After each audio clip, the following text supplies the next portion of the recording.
A new course at Harvard will revisit the Byzantine Empire with a focus on medieval gender identity, promising to cover genderless angels and trans monks.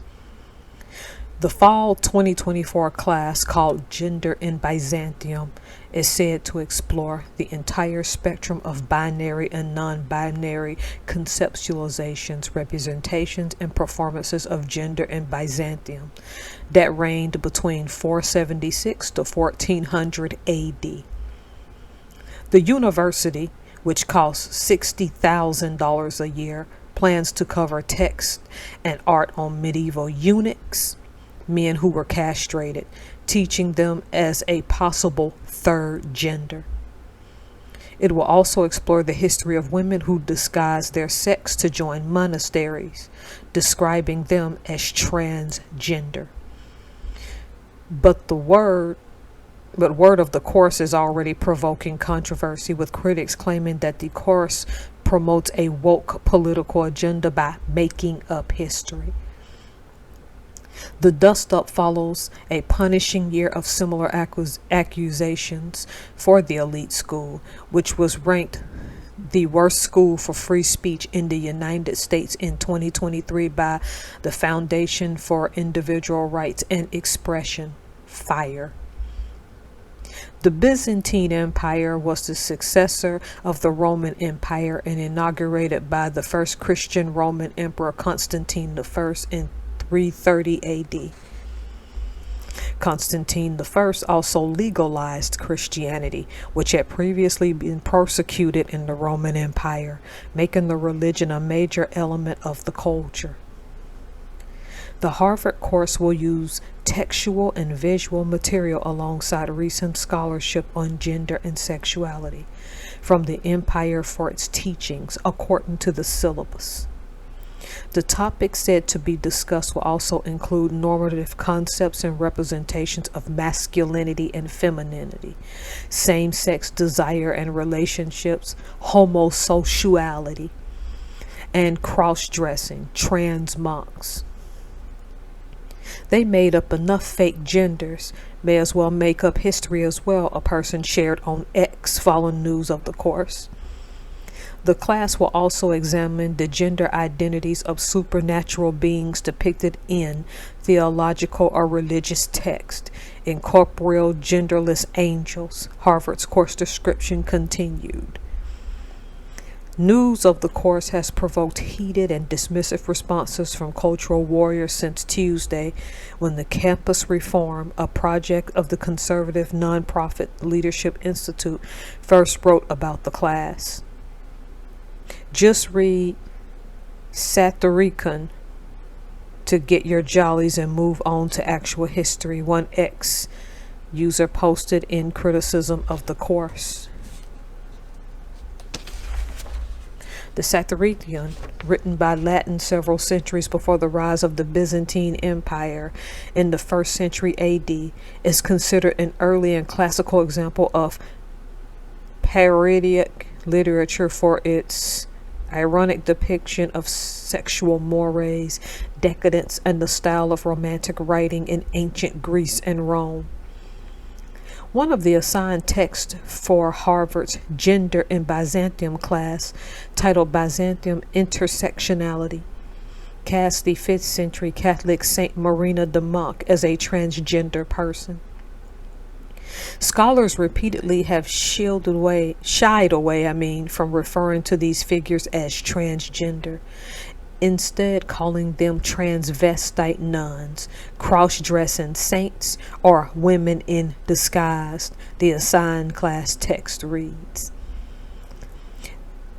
These pejorative terms, which are pervasive throughout the historiography, negate the subject's identification as transgender persons, the text states.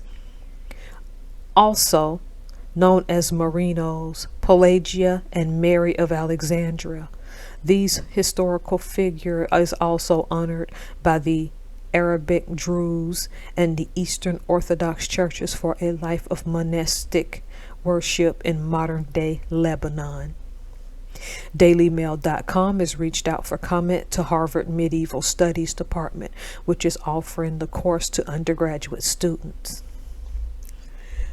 Harvard's bottom-most ranking of on-campus, on-free speech, according to FIRE, was calculated based on factors like the strength of its policies protecting free speech, as well as how many professors, students, and visitors on campus have been targeted by the school for their publicly held political beliefs. In the last 5 years, some of Harvard's free speech incidences have included its decisions to revoke conservative activist Kyle Kashuv's acceptance because of racist comments he made on social media as a 16-year-old, for which he apologized. Since 2019, Harvard has sanctioned 4 scholars, and 3 of those saw the institution terminate their employment, according to FIRE. Harvard's woke wars have been in their most heated over the bloody conflict in Gaza, which has seen the International Criminal Court issue arrest warrants for Israeli Prime Minister Benjamin Netanyahu and 3 Hamas leaders, Yahya Sinwar, Mohammed Deif, and Ismail Haniyeh. Outrage over Harvard President Claudine Gay's handling of pro-Palestine student protesters, made worse by anti-work criticism and plagiarism scandal, hastened the university leader's resignation last year.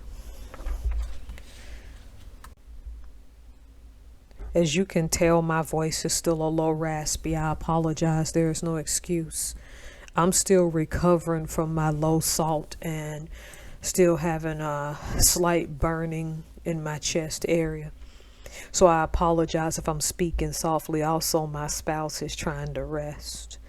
I'm not going to take this story in the direction that most people probably think I'm going to take it. It's not about me making fun of genders or doing any of those things. I'm going to say something controversial, and I guess most of the people who listen to me won't take this too personally. In the world that we live in right now, based on the name of this article, what is someone supposed to do with that type of degree exactly? I'm not the brightest person in the world, but can somebody explain that to me? What are you supposed to do with that degree when you're done with it? Shouldn't discussions about gender be in homes with family, be with friends? And don't get me wrong, colleges have a right to offer what they offer. And you have a right to rationalize paying $60,000 a year in tuition for that. Because from what I read from that article, that's $60K a year. Back in the day when parents sent their kids off to college, they helped them with their dorm, with their meals, get them settled in, do their prayers, say wish them the best, and wanted all of their children to graduate, go out in the world, and make something of themselves. Let's not pick on Harvard alone, because Harvard is hardly the only school that does this. The Ivy League is just the easiest to pick on, because they get their endowments from legacy. And let's be honest, people talking about some let's ban legacy, those people have been paying into Harvard anywhere from 4 to 6+ generations. Legacy isn't going anywhere. But that's my little spill on that. This isn't something, if I ever become a mother, that I'm going to spend on my own kid. In part because I don't care for politics personally anymore. And also because I can't see, even if I ever became a multimillionaire, spending $60,000 a year for a class in a subject that is absolutely not going to pay you anything. The sad part is some young person somewhere is out taking a loan to actually do this. Again, this isn't about me making fun of the fact of people's genders, okay? Though I'm not going to tell people in the comments how they can feel about that article. I just find it outrageous that these institutions are now blatantly wasting your children's time for 4 or whatever years and sheltering them while not giving them anything. I get in the K through 12, you have to sanitize things because these are kids. The point about college was for you to come out and know something.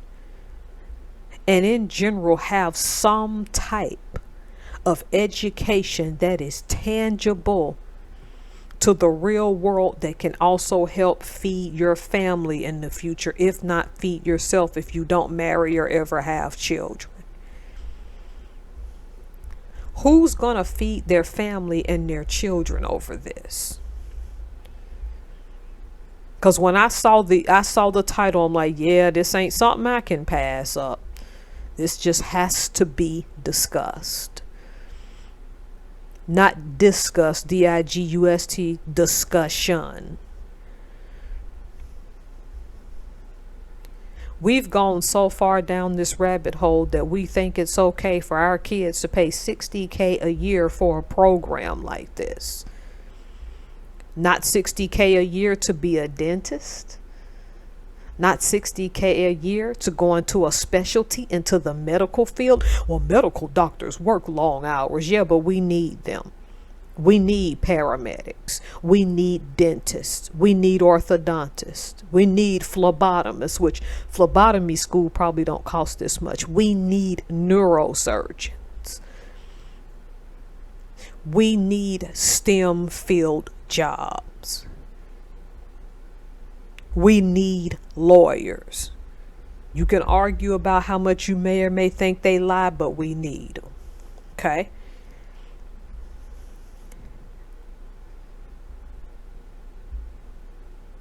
Is this necessarily needed? Will it feed a family?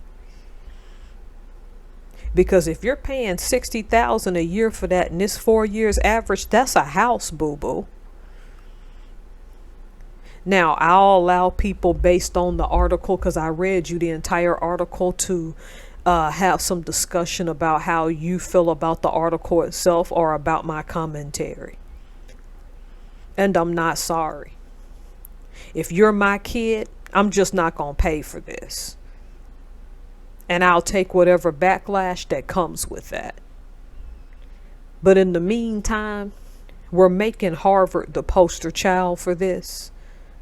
When state schools, and you know who you are also doing this, while keeping your child broke for the next few generations, trying to pay off college debt, enabling them to either start families or travel or do the most meaningful things in life.